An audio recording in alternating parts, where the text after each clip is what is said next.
Aloha, this is me, MarkO, talking, and I welcome you to Dances with Dragons, a Green Heart Foundation podcast. In this podcast, you will hear about my real-life stories and adventures, together with the exciting current projects of our Green Heart Foundation. So, sit back, relax, and get ready to listen. So I am finding that there are no trains in Nepal.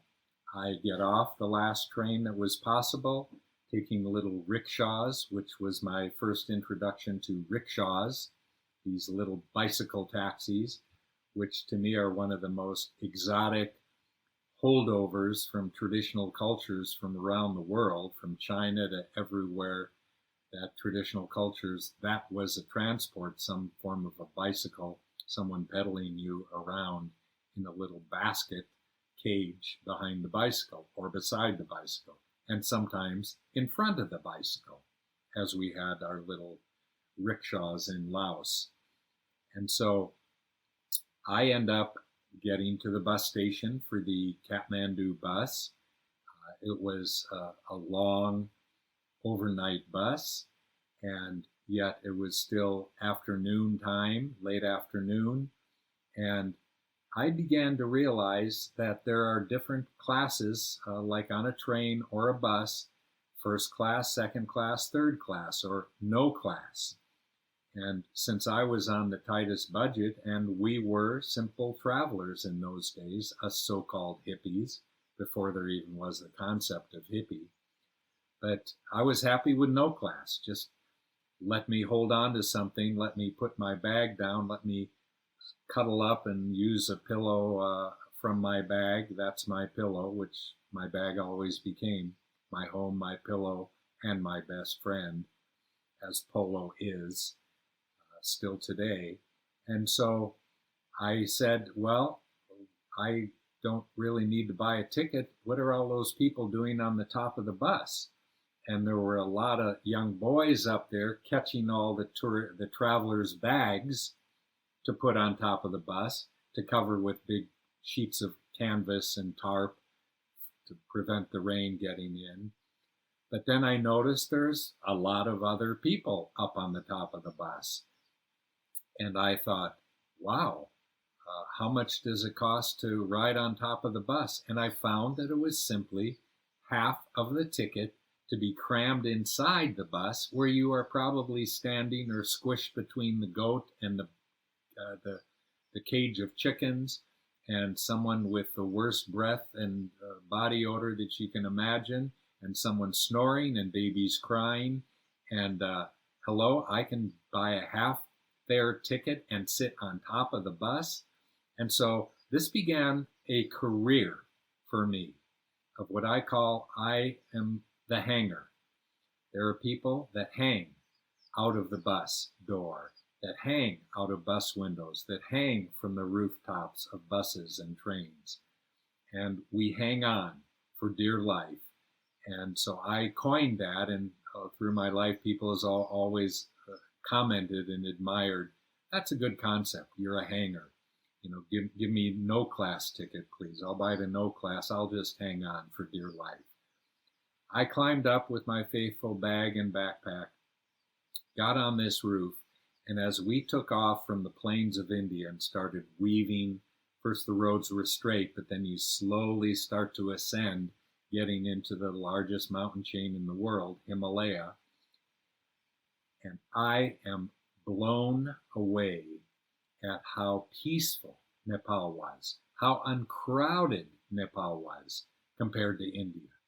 You're talking about, back then it was probably 800 million people in India, and now I'm entering a country of a few 10 millions of people, and I'm on top of the bus, on top of the world, going to what was called the roof of the world, which was the Himalayas, which is the Himalayas.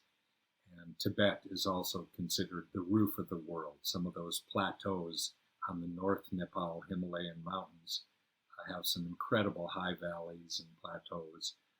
And I am a hanger Every time they'd stop for tea, stop for a toilet break, you'd get down and you'd have 10 different kids jumping onto the bus trying to sell things, and they'd be climbing up like literally like little monkeys. It was amazing. They couldn't use the one ladder to get up and down from the roof. They were just climbing from the rooftop, the cab of the driver.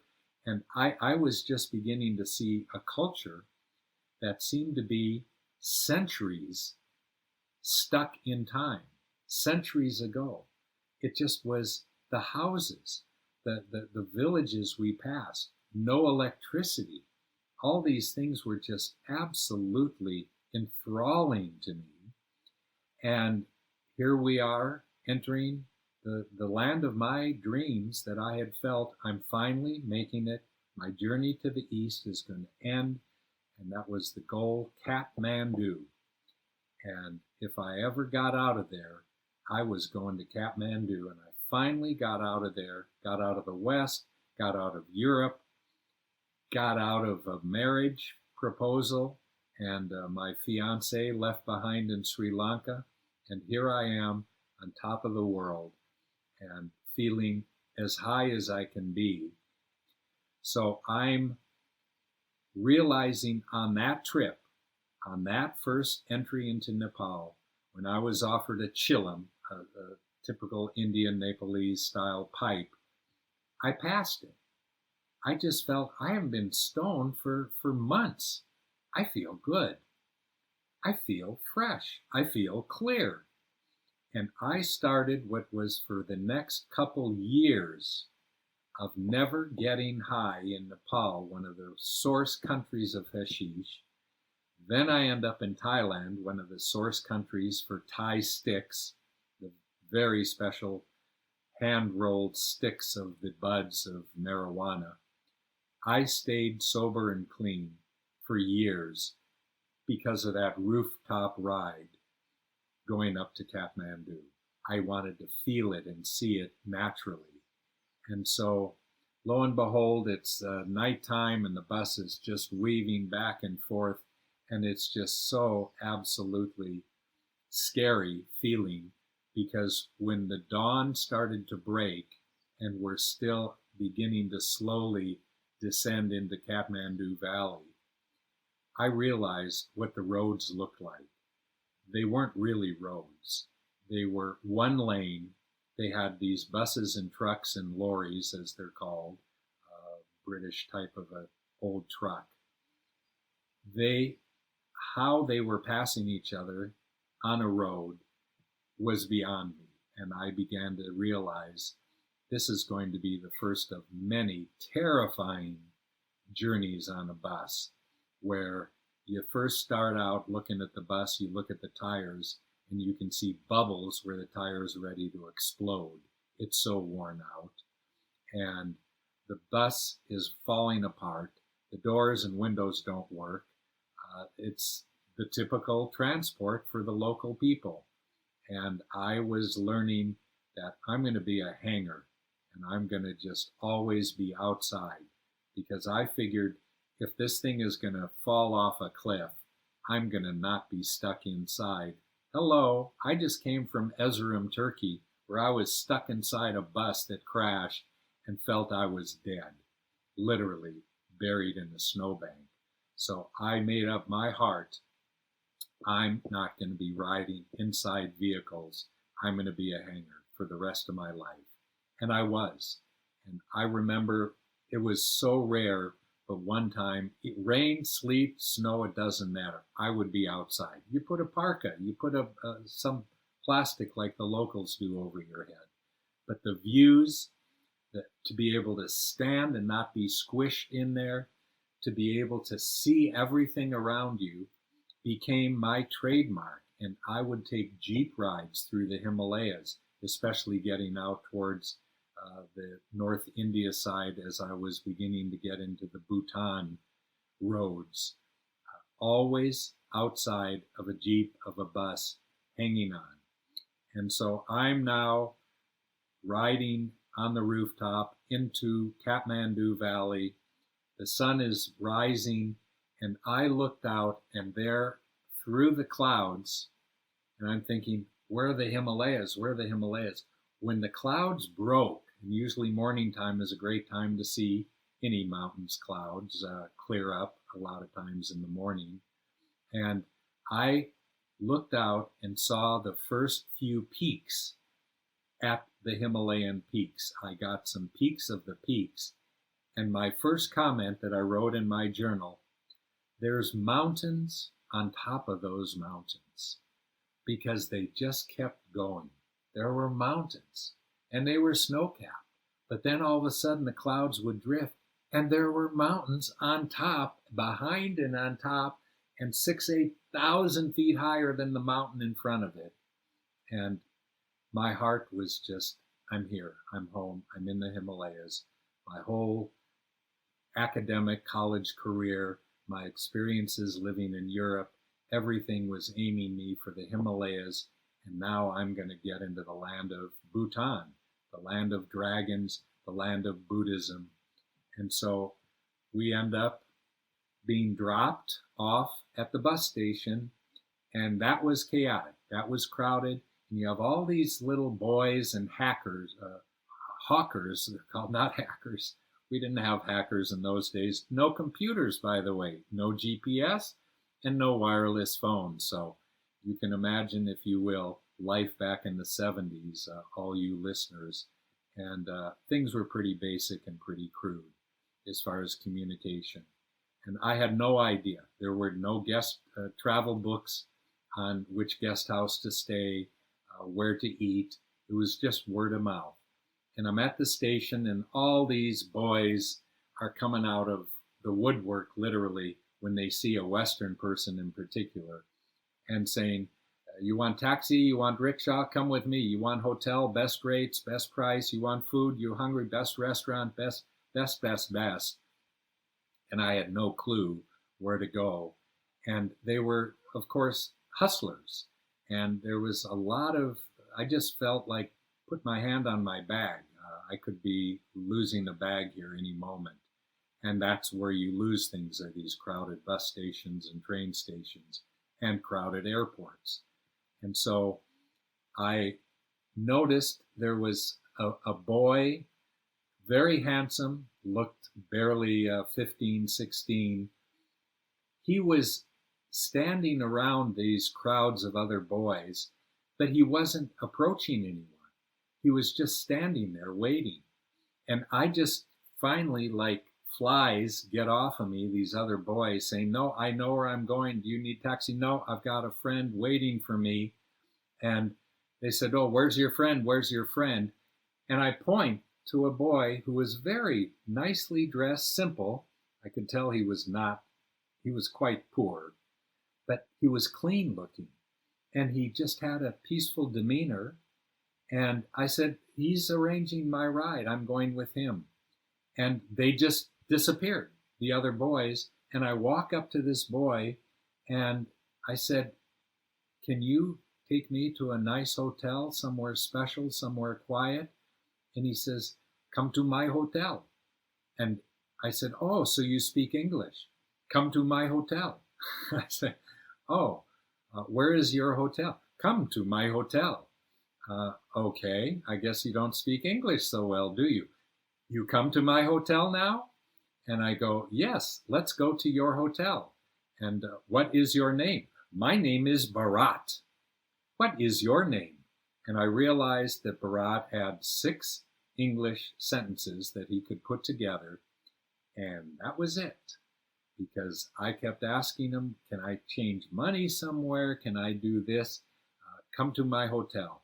No problem. That was the other thing. No problem. No problem. Everything can be fixed. No problems. So Bharat takes me in this beautiful rickshaw, and he seemed to have known the driver, to what he says, Panorama Hotel, best hotel on New Road. And New Road was the new road going through the heart of Kathmandu. I thought, this is going to be expensive. He brings me to a hotel that was tall. It just looked like, 6, 7 stories high. And it had a very lovely, simple, clean lobby. And it was right off of a bustling street, so I knew it was not going to be peaceful and quiet. But he said, "Special room, come, special room, come." And I said, "Great." I said, so I start to put my backpack on. He says, "No, no, no, no. Me. And so he takes my backpack. We went to the back through the lobby into the stairwell area and started climbing. I said, "Oh, what floor is this on?" He says, "Panorama Hotel." And I go, "Okay." Climbed up the first floor, no, second floor, third floor, fourth, fifth, sixth. We got up to the roof. It was on the seventh floor, and there was this little room. They had the clotheslines draped everywhere on the roof where they would hang the sheets from the guests. So it was a huge roof, and there was a 360-degree view of Kathmandu Valley. Hello, Panorama Hotel, you earned your name. And Bharat brings me to this little room that had its own little bathroom inside. That was the cutest room, that 3 of the sides were glass. They didn't even have curtains. They had curtains to cover the glass, but it was just glass. It was like some sunroom for drying vegetables or something that they converted into a actual guest room. And I'm looking around at the view, and I'm realizing, so no other rooms here. And he said, "Only you, MarkO, your room, you stay here." And I was in heaven, and I was super tired, and I had been virtually sleepless all night on the bus. And I felt like, I'm going to take a nap. I'm going to go to sleep. And that was my first night. I slept through the rest of the afternoon into the night. I heard a knock at the door, and it was Bharat. And I realized, my God, you have to climb 7 flights of stairs to get up here. And he asked if I wanted tea. And I said, of course, tea is part of life in India and part of life in all the countries I have been traveling through. You have to have tea or a coffee. That's a luxury to have coffee. And so I'm enjoying the thought of having my first cup of tea. And I noticed that he took a chair and some flimsy table and he set it up right out on the north-facing ledge where I could see the Himalaya mountains to the north of us there through the whole Kathmandu Valley. And I was looking at views and the sunset colors that absolutely blew me away. And I thought, this is heaven. I'm in Nepal. And I've got a new special friend because I just could tell Bharat wanted to help me and take care of me. And so I began to say, let's have tea. Food, kane. So I'm learning a few words of Nepalese. To eat is kane. And I go, okay, I don't want food. I'm just so tired. I'm going to have tea. And I went right back to sleep. And I don't know how, but I slept through the night. And all of a sudden, it's morning time, very early morning. And again, I hear the lightest, faintest knock at the door. And I couldn't believe, I opened the door, and it's Bharat with a whole platter with these, what I learned were called tea cozies, where they had these knitted, crocheted covers for the teapot, a smaller cover for the little milk spout, spigot, the milk dispenser, your milk cup. What's it called? A milk. We had tea served by Bharat, again on the same little flimsy table and chair over by the north face of the valley. And I had this amazing tea. He had a menu with him, and I started looking at the breakfast menu, and I'm going, oh, this is amazing. And it took me 5 minutes to ask if he had honey, because I didn't like white sugar in my tea. And when I finally got across to him that I wanted honey in my morning tea or any tea, this kid turned around and ran back down 7 flights of stairs and came back up with what looked like some thick syrup that was called honey. And it was remarkable. Every time I wanted something, Bharat would run down 7 flights and run back up 7 flights to bring me my tea. So I placed my morning order for breakfast. I'm in heaven. The mountains were still clear, but starting to cloud over. And we had left the door open. There's no one else up there except a few of the maids doing the laundry, hanging the laundry out on the rooftop. And they're so friendly and they're giggling and they're so cute. And I simply was in love with Nepal already. And as I'm waiting for the breakfast to come, all of a sudden I hear a voice behind me, and it's namaste, but a very deep voice saying greetings in Nepalese, namaste.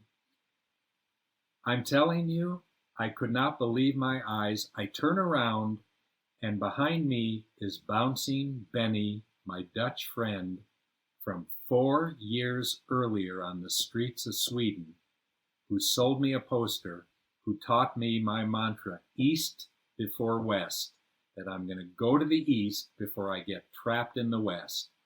And Benny is standing behind me, coming up to give me this big bear hug. He was 6'3", 6'4", huge, tall, and as I say, he walked with a bounce because he was long hair below his shoulders, just a super happy, friendly hippie. And I said, Benny, what are you doing here?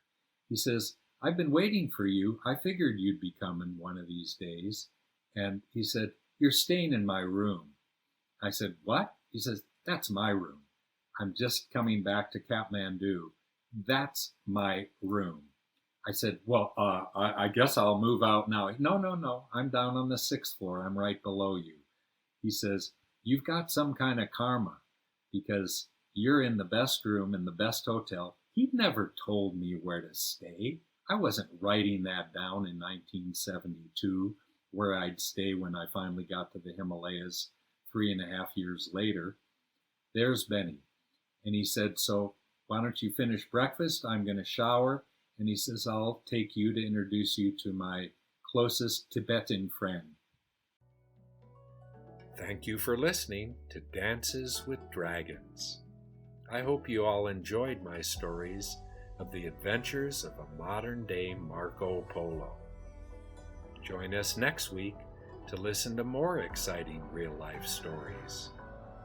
If you enjoyed our podcast, please leave us a review and share it with others.